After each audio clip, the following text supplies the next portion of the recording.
नमस्ते, कैसे हैं आप सब? साथियों उम्मीद करता हूँ कि बढ़िया होंगे और स्टडी भी ठीक चल रही होगी।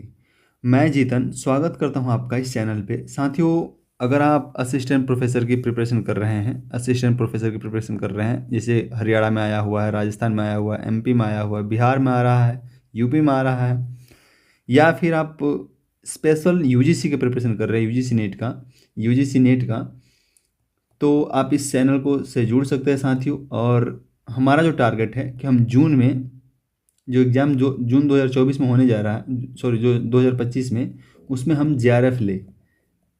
और पॉलिटिकल साइंस में, स्पेशली पॉलिटिकल साइंस में साथियों हम 80 प्लस क्वेश्चन टारगेट कर रहे हैं सही हो। टोटल मिलकर हम 115 प्लस क्वेश्चन टारगेट कर रहे हैं कि हमारा सही हो। और इसके लिए हम ये टारगेटेड एक बैच स्टार्ट किए हुए हैं जिसमें पॉलिटिकल साइंस का यूनिट 1 समाप्त होने वाला है, थियरी जो है वो समाप्त होने वाला है। उसी दौरान हम एक क्लास और ले आए हैं और वो है इक्वलिटी यानी कि समानता। आज हम इसको देखेंगे साथियों। बने रहिए मेरे साथ। अगर आप जून में जेआरएफ लेना चाहते हैं तो साथियों पढ़ाई करते रहिए और बने रहिए। चलिए स्टार्ट करते हैं। इक्वलिटी। इक्वलिटी साथियों देखिए, इक्वलिटी की जो कंसेप्ट है वो आज से नहीं है। और जैसे हम ग्रीक एज में चलते हैं तो वहाँ पे भी डिस्क्रिमिनेशन बहुत ज़्यादा मिलता है। अगर हम प्लेटो के, अरस्तु के बारे में बात करते हैं तो वहाँ पे भी देखते हैं कि अरस्तु और प्लेटो, जैसे लास्ट में जब अरस्तु लिखता है तो बोलता है कि सबको सब जो है मालिक नहीं बन सकते हैं, दास जो है दासी रहेगा और ग्रीक को छोड़ के कोई मालिक नहीं बन सकता। तो यानी कि वहाँ पे भी देख रहे भेदभाव किया जा रहा है, असमानता वहाँ पे भी है, भेदभाव वहाँ पे भी है। जहाँ पे दास का कंसेप्ट आएगा, प्लेटो के ग्रीक एज में भी आपको दास का कंसेप्ट देखने को मिलेगा। ग्रीक एज में वहाँ पे भी असमानता था। समानता की बात करें साथियों, देखिए समानता क्या होता है। आप इस क्लास से जुड़े हैं तो आप इस एक एक शब्द को समझिए साथियों, क्योंकि हम नहीं चाहते हैं कि थोड़ा सा कन्फ्यूजन रहे। एक बार आप अगर कंसेप्ट समझ लेते हैं साथियों तो आपको बिल्कुल प्रॉब्लम नहीं होगी। देखिए ये कह रहा है, हम डेफिनेशन अगर हम इसकी बात करते हैं तो ये कह रहा है कि ग्रीक विचारक असमानता को प्राकृतिक मानते थे। जैसे अभी मैं बोल रहा था कि अरस्तु भी बोलता है कि दास जो है वो मालिक नहीं बन सकता है, सॉरी ये प्लेटो बोलता है, अरस्तु बोलता है कि दास मालिक बन सकता है। पर क्या कि प्लेटो क्या बोलता है कि नहीं, मालिक शासक केवल वही बन सकता है जो 35 साल तक शिक्षा का जो उसका मानक तय करता है वो पूरा करे, उसके बाद से 15 साल और जो मानक तय करता है वो पूरा करे, जो शासन के कार्यों में भागीदारी वाला मानक। ये हम जब प्लेटो को पढ़े तो वहाँ पे देखेंगे। पर ये लोग ग्रीक एज में जितने भी विचारक है वो असमानता को स्वीकार करते हैं और बोलते हैं कि देखो, जैसे प्लेटो बोलता है, मैं एक एग्जांपल देता हूँ साथियों, जो प्लेटो बोल रहा है उसी को मैं भी बोल रहा हूँ। प्लेटो बोलता है, एक सेकंड मैं इसको डिलीट करता हूँ। प्लेटो बोलता है कि अगर मान के चलो कि जो मेंटली क्या है, स्ट्रांग है, उसको हम शासक बना देंगे, ठीक है।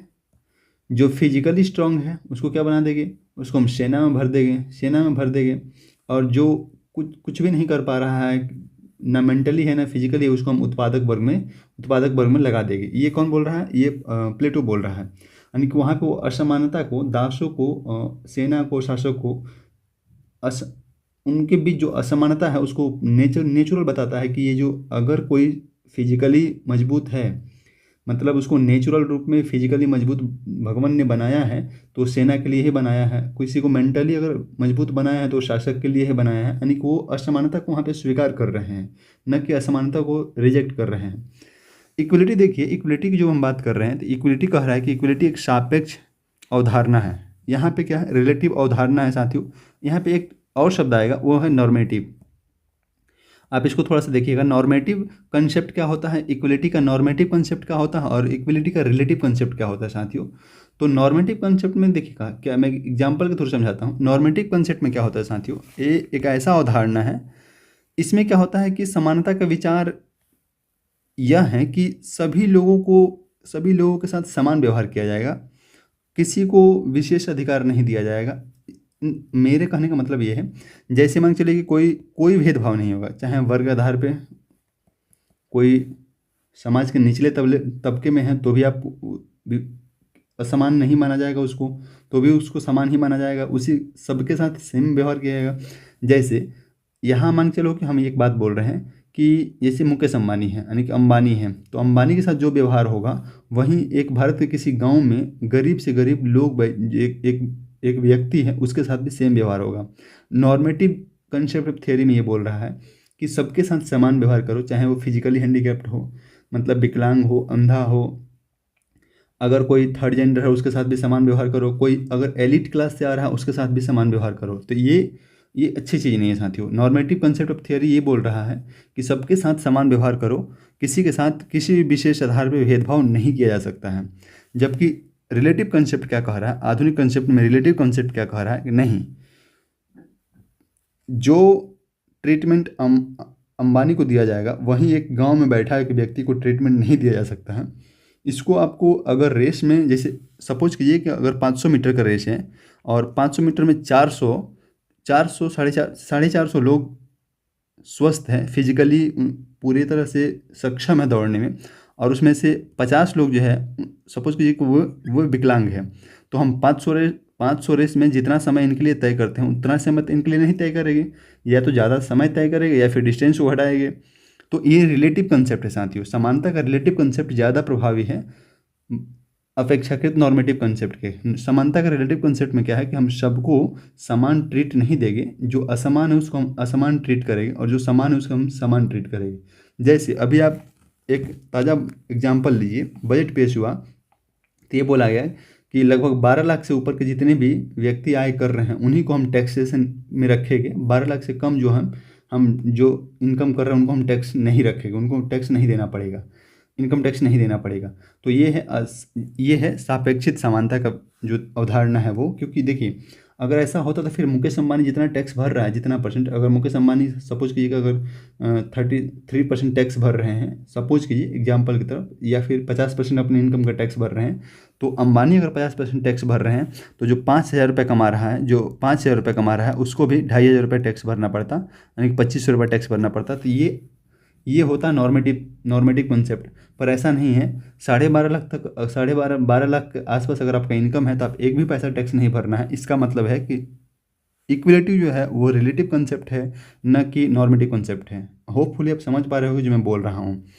आगे देखते हैं साथियों, असमानता पर रूसो का विचार देखिए। रूसो को हमको अलग से पढ़ना है, और रूसो जो है वो प्राकृतिक असमानता की बात करता है। प्राकृतिक असमानता में क्या करता है, बहुत लोग होते हैं जो सुंदर हो जाते हैं, उनका सौंदर्य अलग होता है, वो सुंदर होते हैं, बुद्धिमान होते हैं, स्वस्थ होते हैं, तो ये प्राकृतिक असमानता है। जैसे कुछ लोग सपोज कीजिए कि उनका आईक्यू कम होगा, किसी का आईक्यू ज़्यादा होगा, कोई स्वस्थ रह रहे होगे, कोई स्वस्थ नहीं रह रहे होगे, तो कह रहा है कि ये नेचर ही असमान बना के भेज रहा है, न कि यहाँ पे इसको किया जा रहा है। तो यानी कि ये प्राकृतिक असमानता की बात करता है कि नेचुरल तौर पे भी नेचर भी व्यक्तियों के बीच भेदभाव करके भेजता है, ये यानी कि प्राकृतिक असमानता की बात करता है। पारंपरिक असमानता क्या होता है साथियों, जैसे जाति के आधार पर भेदभाव हो रहा, नस्ल के आधार पर भेदभाव होता है, भाषा के आधार पर, धर्म के आधार पर, इसके आधार पे अगर भेदभाव किया जा रहा है, समान नहीं देखा जा रहा है, असमानता उनके बीच ले आया जा रहा है, तो उसको पारंपरिक असमानताएं बोल रहा है। यह आधुनिक विचार है। देखिए मैं अभी बोल रहा था ना कि इसे इक्वलिटी का विचार जो है एक आधुनिक विचार है। यह प्राचीन और मध्यकाल में विचार नहीं था, समानता का विचार नहीं था, वहाँ पे दास कंसेप्ट था, और वहाँ पे इक्वलिटी को तवज्जो नहीं दी जाती थी। वहाँ पे असमानता को, जैसे कि ग्रीक एज में भी असमानता को वो प्राकृतिक ही मान बैठे थे। तो इसीलिए एक आधुनिक विचार है। होपफुली आप इतना चीज़ समझ पा रहे होगे कि इक्वलिटी जो है वो सापेक्ष है, यानी कि रिलेटिव कंसेप्ट है, और ग्रीक एज में जो है असमानता को प्राकृतिक मानते थे। रूसो प्राकृतिक असमानता और पारंपरिक असमानता की बात करता है। यह विचार जो है, इक्वलिटी का विचार जो है एक आधुनिक विचार है। आगे देखते हैं साथियों, कुछ थिंकर्स है जो इस पे कमेंट करते हैं कि समानता क्या है, इक्वलिटी क्या है। देखिए बारकर का कहना है कि समानता का अर्थ सभी लोगों के लिए समान अधिकार और सभी विशेषाधिकारों का उन्मूलन है। देखिए क्या कह रहा है, ये कह रहा है कि समानता यानी कि इक्वलिटी का अर्थ है कि सभी लोगों के लिए समान अधिकार, सभी लोगों के लिए समान अधिकार हो, सभी विशेषाधिकार, जितने भी किसी को स्पेशल ट्रीटमेंट न दिया जाए, और विशेषाधिकार, सभी के विशेष अधिकार और विशेषाधिकारों का उन्मूलन हो जाए, यानी किसी को स्पेशल ट्रीटमेंट नहीं दिया जाए, उसका उन्मूलन किया जाए। ये बारकर का कथन है, आपको याद रखना होगा साथियों। रूसो कह रहा है सरकार की नीति ऐसी होनी चाहिए, सरकार की नीति जो गवर्नमेंट पॉलिसी बना रही है वो गवर्नमेंट पॉलिसी ऐसी होनी चाहिए जो न धनवानों को धनवान और न भिखारियों को बढ़ने दे, जो न धनवानों को बढ़ने दे और न ही भिखारियों को बढ़ने दे, यानी कि मिडिल पाथ को ये फॉलो करने की कोशिश कर रहा है। ये कह रहा है कि ना ही पूंजी का सेंट्रलाइजेशन हो और ना ही भिखारियों की संख्या बढ़े, यानी कि गरीबी बढ़े।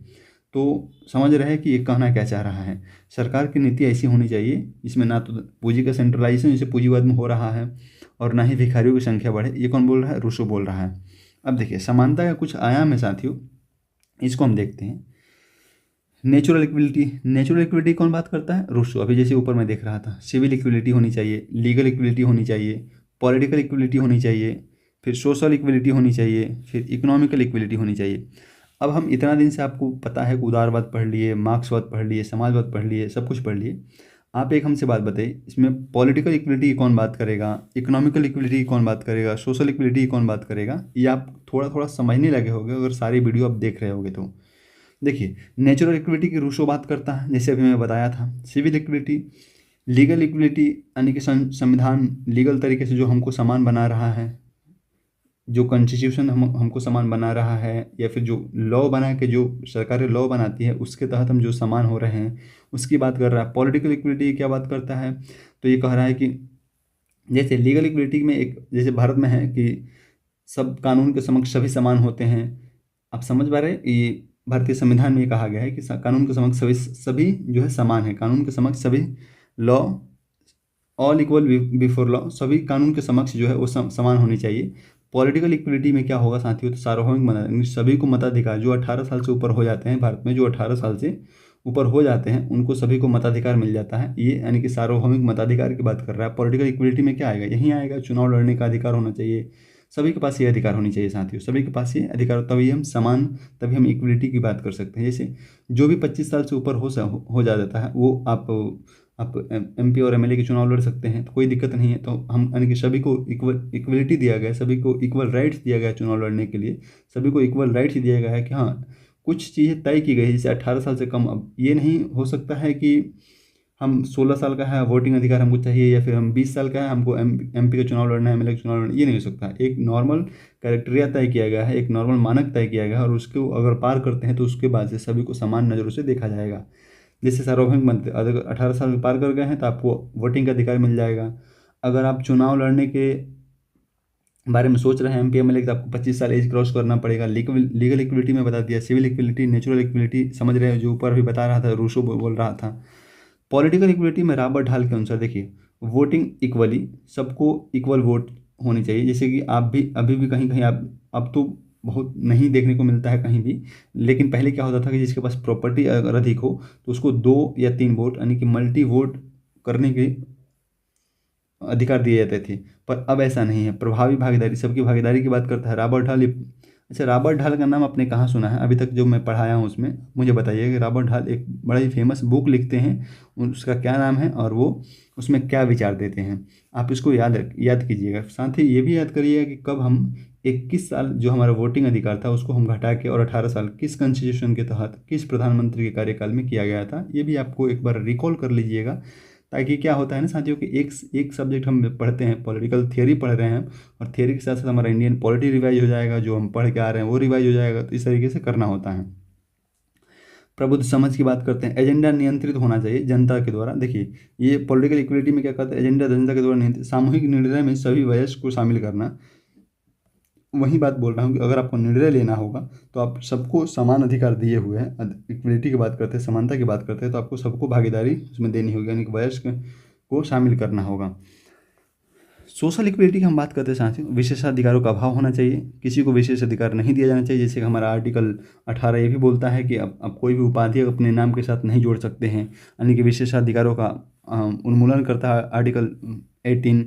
सार्वजनिक स्थानों पर मुफ्त पहुंच होना चाहिए, ये कौन सा आर्टिकल के तहत बोलता है कि हर जगह आप घूम सकते हैं? आप एक बार मुझे कमेंट बॉक्स में बताइएगा साथियों। तो सोशल इक्विलिटी की बात करता है, आर्टिकल 15 भी बात करता है, सुरक्षा भेदभाव का प्रावधान करता है, सुरक्षात्मक भेदभाव के प्रावधान करता है सोशल इक्विलिटी में। आगे क्या कह रहा है साथियों कि देखिए इकोनॉमिकल इक्विलिटी में क्या कह रहा है कि हम सबको समान नहीं कर सकते। हम अंबानी को एक जो नॉर्मल मिडिल क्लास फैमिली है उसके बराबर नहीं ला सकते हैं, और मिडिल क्लास फैमिली को हम अंबानी के बराबर नहीं कर सकते हैं। पर हाँ, इकोनॉमिकल इक्वलिटी में कुछ चीज़ें हैं जिसको हमको ध्यान रखना होगा, और वो क्या है कि सबकी बेसिक नीड पूर्ति होनी चाहिए। जो जैसे आप देख पा रहे हो कि अभी गवर्नमेंट क्या करती है, तो गवर्नमेंट जो है खाद्यान्न बांटती है, खाने की चीज़ें बांटती हैं, गेहूँ चावल बांटती है, ताकि जो वो उसके लायक भी नहीं है उसको भी बेसिक नीडें पूरी हो। कुछ पैसे भी देती है गवर्नमेंट, ताकि आप हेल्थ फ्री करके रखती है, एजुकेशन फ्री करके रखती है, ताकि जो बेसिक नीड है वो उसको पूरा किया जा सके। और साथ ही आजीविका कमाने का समान अधिकार सबको मिलना चाहिए। आजीविका कमाने का समान अधिकार, देखिए अगर कोई कौशल नहीं है किसी के पास, तो उसको भी गवर्नमेंट को ऐसा व्यवस्था करना चाहिए, या तो उसके कौशल को बढ़ाया जाए, या फिर अगर कौशल नहीं बढ़ा पा रहा है तो कुछ ऐसा स्कीम्स लाया जाए जिसके तहत उसको रोजगार प्रदान किया जाए। जैसे भारत में मनरेगा है, आप मुझे ये बताइएगा मनरेगा को कब ले आएगा साथियों, क्योंकि ये भी यूजीसी में पूछा हुआ है। ये आई थिंक 2024 में ही पूछा हुआ है। मनरेगा को कब ले आया गया था, मनरेगा को पहले मनरेगा का क्या नाम था, और इसका जो मनरेगा नाम हुआ ये कब हुआ था, ये आप बताइएगा। तो ये एग्जाम्पल हो गया साथियों कि आजीविका कमाने का समान अधिकार दिया जाना चाहिए, यानी कि एक एग्जाम्पल के थ्रू हम मनरेगा को बोल रहे थे। आगे देखते हैं साथियों। देखिए, समानता के प्रकार में अगर हम देखिए बात करते हैं, ये जो आपको डायग्राम दिख रहा है ये केवल समझाने के लिए बनाया गया। इस पर समानता का प्रकार, टाइप ऑफ इक्विलिटी क्या क्या होता है। अवसर की समानता और परिणामों की समानता। अवसर की समानता और परिणामों की समानता क्या होनी चाहिए साथियों। देखिए, जैसे अभी मैं ऊपर एग्जाम्पल आपको दे रहा था कि पूंजीवाद जो है, और ये देखिए अब परिणामों की समानता कौन बोलेंगे और ये अवसर की समानता कौन बोलेंगे, ये भी आपको ध्यान रखना होगा, क्योंकि ये कंसेप्ट है साथियों। अगर ये आपका क्लियरिटी इसमें आ रहा है तो आप कभी गलतियां नहीं करोगे एग्जाम में, क्योंकि आजकल जो क्वेश्चन है यूजीसी का, आजकल के जो क्वेश्चन पूछने लगा वो कंसेप्ट पे आधारित भी 20 से ज़्यादा क्वेश्चन पूछने लगा है। और अगर आपको 80 प्लस क्वेश्चन टारगेट करना है तो उसमें 20 प्लस क्वेश्चन को तो आप इग्नोर नहीं कर सकते साथियों, इसीलिए कंसेप्ट को पकड़ के रखना होगा। अवसर की समानता क्या कह रहा है, अवसर की समानता में हम स्टार्टिंग एक पॉइंट देंगे। जैसे सपोज कीजिए कि अगर हम क्या करेंगे, केवल स्टार्टिंग समान करेंगे। जैसे कि मान के चलिए कि हम कोई रेस का एक तय करते हैं कि हमको 500 मीटर का रेस करना है, तो हम सबको एक ही स्थान से दौड़ाएंगे, सबको एक ही स्थान से दौड़ाएंगे। ये नहीं कि हम किसी को आगे से दौड़ाएं और किसी को पीछे से दौड़ाएं, यानी कि केवल हमको स्टार्टिंग सामान देना है।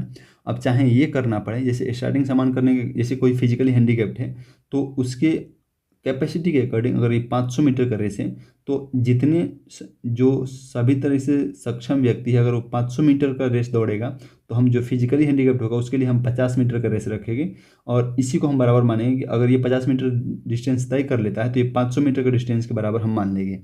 आप समझ पा रहे हो मेरी बात को, क्या कह रहा हूँ मैं ये बोल रहा हूँ कि हम केवल स्टार्टिंग सामान देंगे, और स्टार्टिंग हम फेयर तरीके से सामान करेंगे।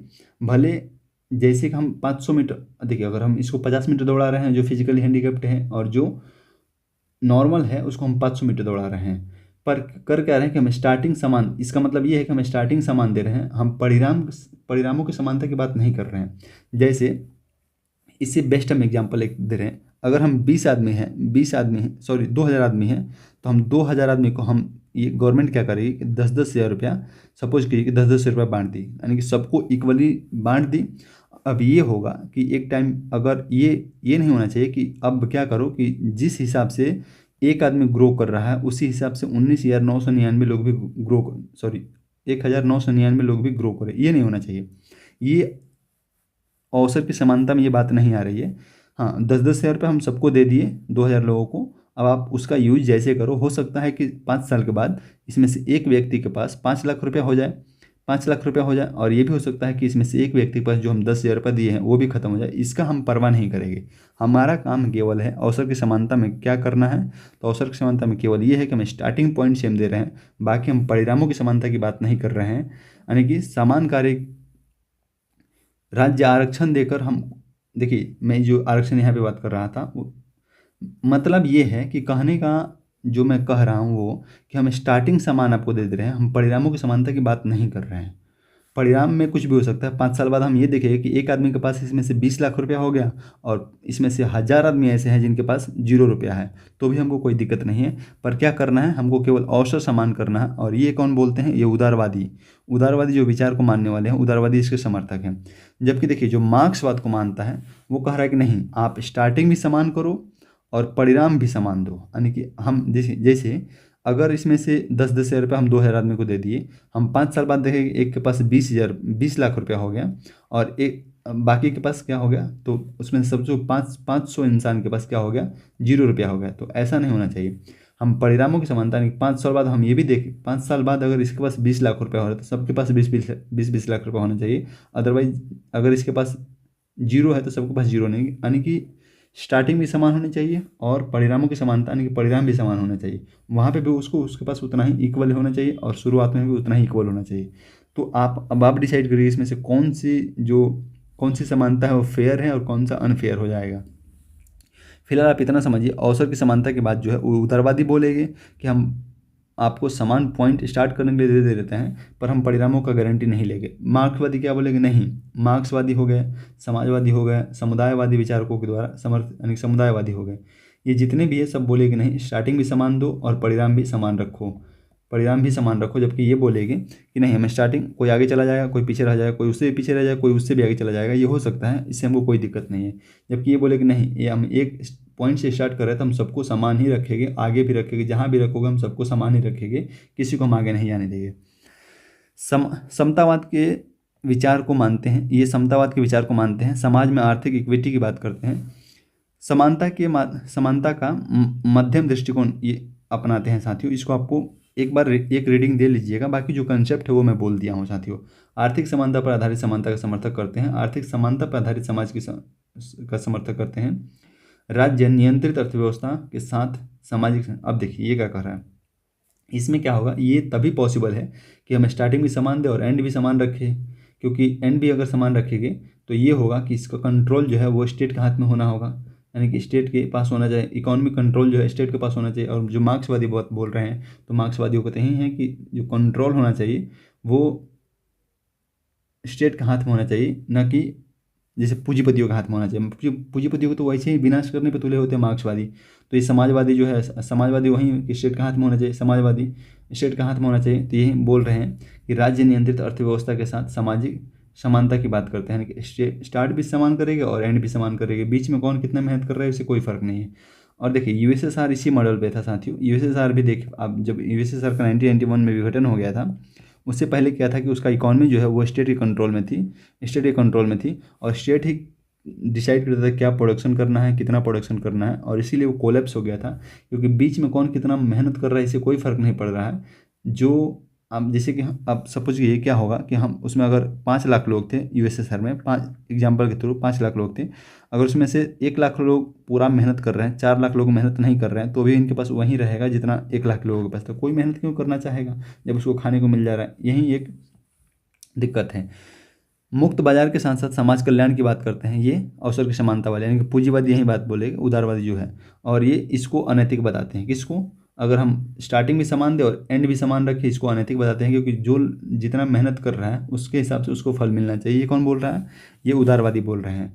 और इसमें क्या है, जो जितना मेहनत कर रहा है उसके हिसाब से उसको फल नहीं मिल रहा है, बीच में कौन कितना मेहनत करे उससे कोई फर्क नहीं है, उसको लास्ट में एक ही बार देख देते हैं कि हाँ सबको समान ही रखना है, तो ये अनैतिक बता रहे हैं।